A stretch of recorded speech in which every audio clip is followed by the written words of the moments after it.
A wind that remembers engines moves through broken thresholds. Concrete pours wooden beams and corrugated. Metal sit where plans once met demand, and now the weather and the land are finishing what people began. Footsteps stirred dust that has lain undisturbed for decades. A single blown sign resolves into a map of decisions. Where a road was routed, where a river was diverted, where a mine was sunk or a bridge was mismeasured. Objects here are evidence, not relics. Fuel cans split open by sun, foundations undermined by arroyo, stairwells ending in a silence that smells of rust and baked earth. These are places shaped by choices. Engineering trimmed to profit, lines on a map that ignored slope and water, policies that turned nodes of life into stopgaps. The danger is practical.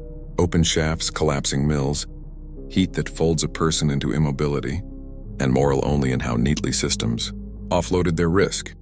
You are not entering a haunted tableau. You are walking through the aftermath of decisions that outlived their usefulness. This film examines Route 66's most hazardous abandoned towns. Canyon Diablo, Arizona. A town built for a single error. The land opens abruptly here. Not gradually, not with warning. A wide plateau breaks into a deep, violent cut, stone split by erosion and time. The canyon does not invite settlement. It interrupts movement. For decades, that interruption was enough to shape everything that followed. Canyon Diablo existed because progress stalled. A railroad advanced westward with confidence, schedules and prefabricated certainty. Steel had already been ordered. Timber had already been cut. Labor had already been paid to arrive.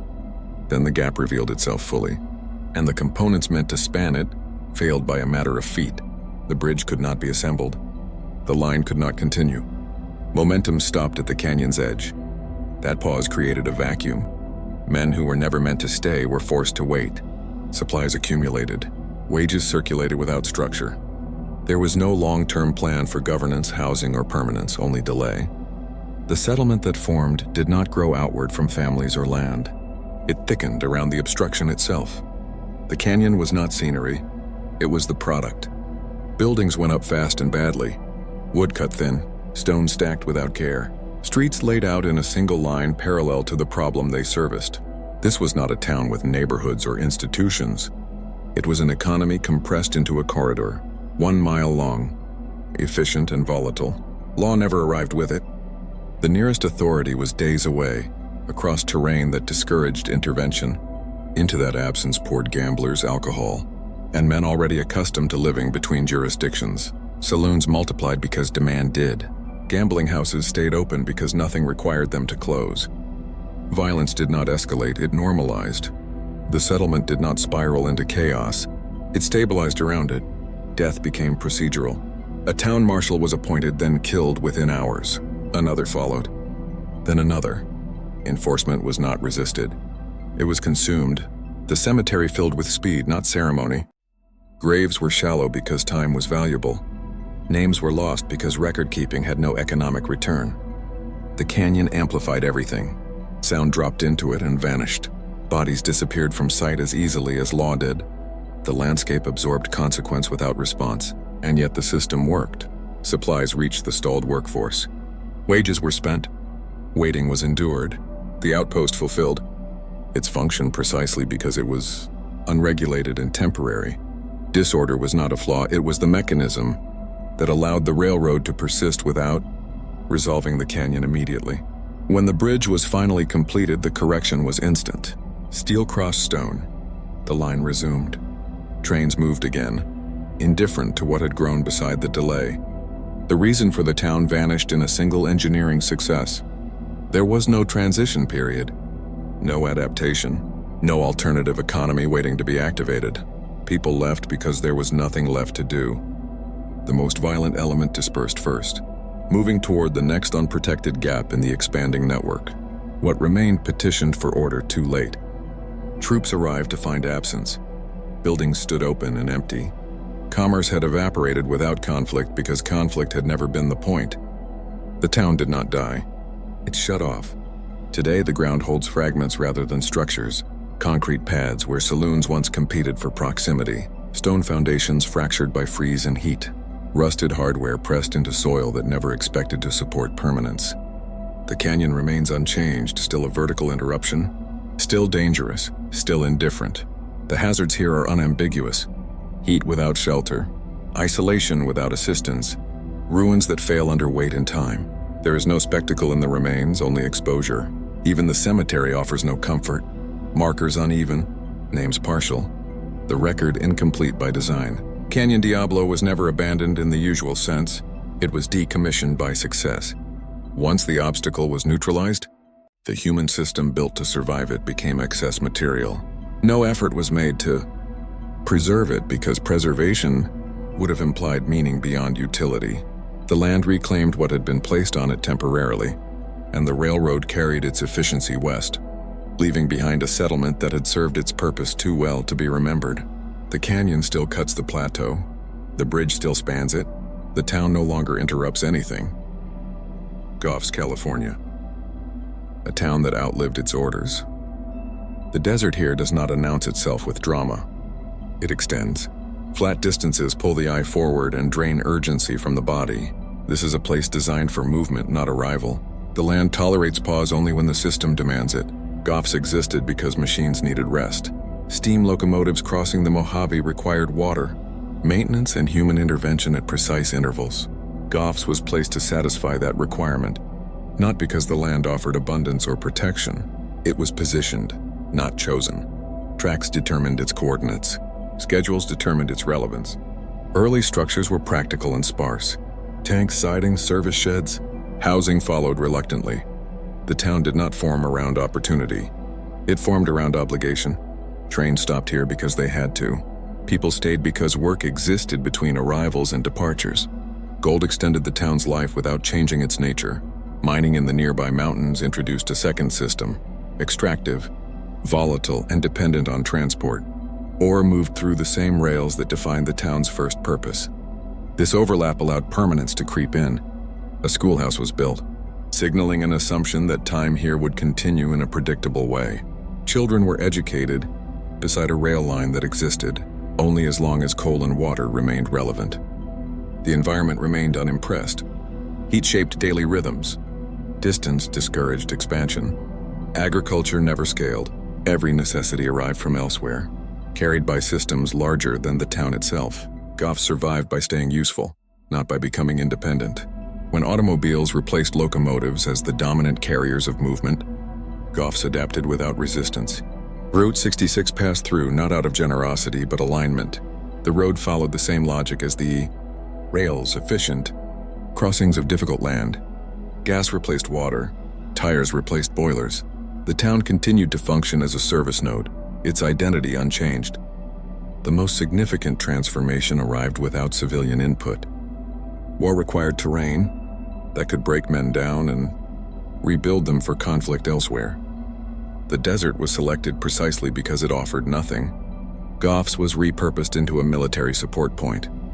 The schoolhouse stopped educating children and started feeding soldiers. Thousands passed through, consuming supplies, time, and preparation. This was the town's peak utility. Nothing permanent was built because nothing permanent was required. The military does not invest emotionally in locations. It allocates resources temporarily. When training concluded and priorities shifted, the troops left with precision. What remained was infrastructure, designed for civilians who no longer had a system to serve. The failure that followed was administrative, not dramatic. No ore ran out. No fire consumed the town. No flood erased it. Decisions were made elsewhere, about highways, efficiency, and speed. A new interstate was planned north of the old road. Traffic was redirected with intention. The flow that sustained gas stations, cafes, and repair shops did not thin. It vanished. Commerce collapsed quietly.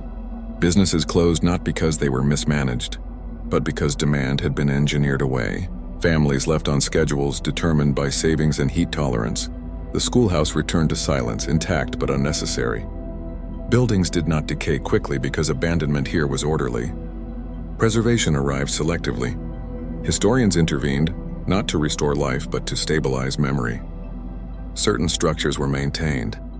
Equipment was repaired to working order, not to resume production but to demonstrate capacity. A version of the town was curated, clean, legible, and contained. Outside this envelope, the desert continued its work. Wind eroded unmaintained foundations. Heat-stressed roofs that no longer sheltered routine. Distance reasserted itself as the dominant feature. The danger is not collapse but exposure. Visitors underestimate the land because the buildings appear intact. The environment punishes that assumption. Goffs was not forgotten accidentally. It was removed from relevance by policy, then preserved by choice. It exists in suspension, neither alive nor erased. A town that followed every transition correctly and still became unnecessary. The systems that created it no longer need human presence at this coordinate. The desert never did. Beale Spring, Arizona. A strategy that finished its task. Water appears here not as abundance but as interruption. A narrow release from dry ground, controlled, limited, and fragile. In this landscape, a spring is not a resource, it is leverage. Whoever holds it determines movement. So why does water matter more than land here? Beale Spring existed because the federal government needed control. Was this ever a place meant to live or only a place meant to be held? This stretch of land was never intended for civilian growth. It offered no soil worth farming and no climate that rewarded permanence. What it did offer was position. A reliable water source along a harsh corridor made it valuable to anyone moving men, supplies, or authority across the region. And when authority arrives first, what choice does the land have? The presence was imposed, not negotiated. Stone was arranged into order, tents hardened into walls. The spring was modified, contained, and defended. Everything here was subordinate to military logic, surveillance, protection and dominance of transit routes. Human life at the site was temporary by definition. Soldiers rotated. Supplies arrived and left. The land was managed as an obstacle to be endured. Could anything permanent survive under those terms? The environment dictated scale. Heat restricted construction. Distance limited reinforcement. Every structure was built to last just long enough. There was no incentive to beautify or expand. The outpost did not imagine a future beyond its immediate objective. What happens to a place that never plans for tomorrow? That objective was achieved elsewhere, as campaigns concluded and resistance was eliminated through force and displacement. The need for constant presence evaporated. Control of the corridor no longer required bodies on site. The system moved on, reallocating funding and attention to new frontiers. And once the system moves on, what remains? Withdrawal was procedural. Equipment was removed or abandoned based on cost. Personnel left on schedule. No civilian infrastructure replaced the military footprint, because nothing in the land justified it. The spring remained, but without protection or purpose beyond its natural function. Was the spring ever the point or only the excuse? The site did not transition, it reverted. Without maintenance, stone alignments loosened, modified channels filled with debris, paths faded. The desert did not reclaim the spring. It simply resumed its terms. Water continued to appear in limited quantity. Insufficient to support growth, sufficient only to mark where power once paused. How long does power linger after it leaves? The hazards are quiet and cumulative. Terrain here is uneven, unforgiving, and distant from assistance. Heat exposure compounds quickly. The remains offer little shelter and less stability. What looks like foundation becomes collapse under weight. There is no infrastructure left to fail dramatically. Does danger need spectacle to be real? Beale Spring was forgotten because forgetting was part of the plan. Military systems do not memorialize completed tasks unless symbolism is required.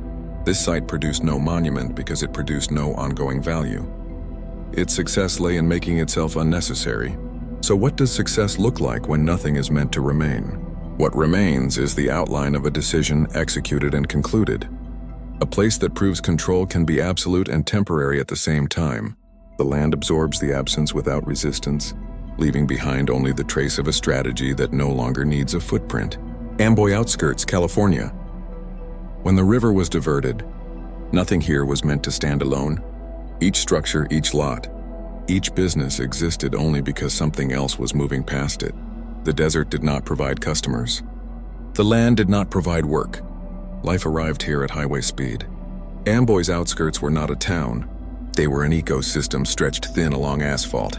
The railroad came first, stopping here because steam demanded water and maintenance at fixed intervals. That decision fixed the location permanently. Everything else followed the logic of scheduled interruption. Housing, storage, and services clustered close, never spreading far into land that punished distance. Route 66 transformed that logic without replacing it. Automobiles replaced trains, but the rule remained the same. Motion required pause.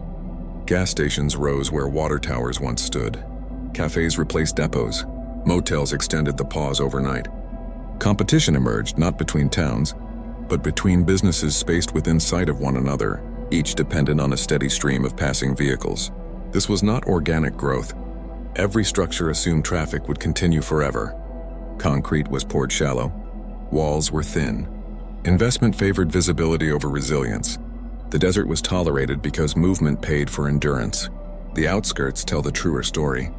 Beyond the iconic signs and preserved facades, there were secondary stations, employee housing, repair yards, and cafes that never became symbols. They existed because volume supported redundancy. If one failed, another absorbed demand. The system thrived on excess. The collapse was engineered. When the interstate opened nearby, traffic did not decline, it disappeared. The flow that justified every business decision was redirected deliberately into a new channel of concrete and speed. The old road was not maintained as a parallel option. It was left intact but irrelevant. The effect was immediate. Gas pumps stood full with no buyers. Kitchens closed mid-routine. Inventory expired in place. Families waited, then left. There was no alternative employment because nothing else had ever been cultivated. The desert offered no fallback. Schools stayed open longer than reason allowed. Children attended classes after the town's economy had already failed. The building functioned out of obligation rather than purpose. Eventually, even that stopped. When the school closed, the last pretense of continuity ended with it. Abandonment here was not violent. It was total. The outskirts emptied first because they had no identity beyond service. Cafes without customers have no use. Housing without wages empties quickly. What remains now are concrete pads with rusted bolts still in place, marking where tanks and signs once stood. The desert accelerates the aftermath. Sun fractures asphalt. Wind pushes sand into interiors. Roofs collapse inward because no one clears debris. Distance multiplies risk. A stalled vehicle here is not an inconvenience. It is a crisis. These places were not preserved because they were not memorable. They lacked branding, stories, or nostalgia. They were functional components in a linear economy, and once that economy moved elsewhere, they became stranded infrastructure. Amboy's outskirts demonstrate the most ruthless form of failure along Route 66. Not depletion, not disaster, but rerouting. When the river of traffic was diverted, everything built to drink from it dried out in place. The desert did not destroy these structures. It simply waited for the moment they stopped being fed. Oatman outskirts, Arizona. What was taken, what was left. The hills rise sharply here, cut and reshaped by intention. This is not erosion's work alone. Slopes are terraced unnaturally. Rock faces are fractured in patterns that do not belong to weather.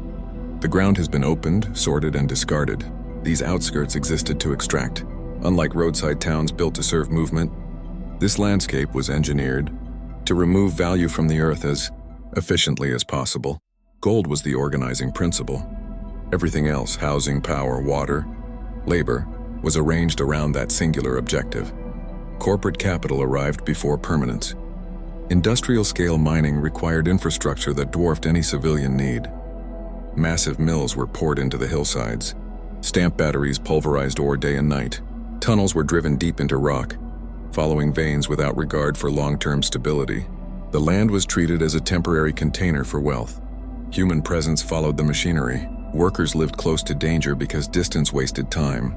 Cabins were crude and dense. Safety was secondary to output. Accidents were not anomalies. They were operational costs. The environment compounded every risk: heat, unstable ground, and elevation turning small failures into fatal ones.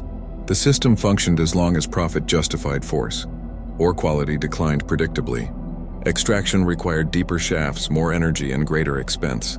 Fixed gold prices erased margins. When the numbers no longer supported operation, investment stopped without hesitation. Closure was decisive. Machinery was stripped if resale was viable. Everything else was abandoned where it stood. Mills were left intact because demolition cost more than absence. Shafts were left open because sealing them offered no return. The land inherited hazards it did not create. What remains is industrial residue. Concrete foundations large enough to outlast memory. Tailings piled into unnatural slopes that bleed into the surrounding soil had its collapsing inward shafts hidden by shadow and debris. The scale is overwhelming because it was never meant to be revisited. The tourist narrative ends miles away. Main streets and stage facades suggest continuity, but the outskirts tell the actual conclusion. This is where the industry ended, not with ceremony but with withdrawal. No effort was made to repair or stabilize. Responsibility ended at profitability. The danger here is immediate and physical. Unstable structures fail without warning. Open shafts swallow sound and light. Ground gives way beneath weight. Rescue is unlikely due to terrain and isolation. These are not ruins for exploration. They are unresolved industrial sites. Oatman's outskirts were not forgotten accidentally. They were abandoned deliberately, left as externalities of extraction. The corporations that profited from this land exited cleanly, carrying value with them and leaving risk behind. The hills still hold the scars. They do not heal because they were not wounded by time. They were cut by design, and when the cutting stopped, the land was expected to absorb the consequences alone. What do you call a place that did exactly what it was built to do, and was erased because of it? A canyon town that absorbed violence so progress could continue. A desert hub that adapted to every new order until there were no orders left. A military spring that held power briefly, then was released back into silence. A roadside ecosystem that collapsed the moment traffic was redirected. An industrial landscape where value was taken and danger was left behind. None of these places failed by accident. They failed on schedule. So the question is not why they died. The question is why we keep building places that cannot survive their own success. How many towns still exist only because a system has not yet decided to bypass them? How many communities are waiting on a policy change? A new road, a quieter algorithm? And when that moment comes, who stays to clean up what's left behind? The land does not remember names. It remembers weight, pressure, and absence. These ruins are not warnings carved in stone. They are invoices unpaid. If you want to continue exploring places where ambition outpaced reality, where systems collapsed and silence moved in, subscribe to the channel. This is not the end of the road. It's just where the noise finally stopped.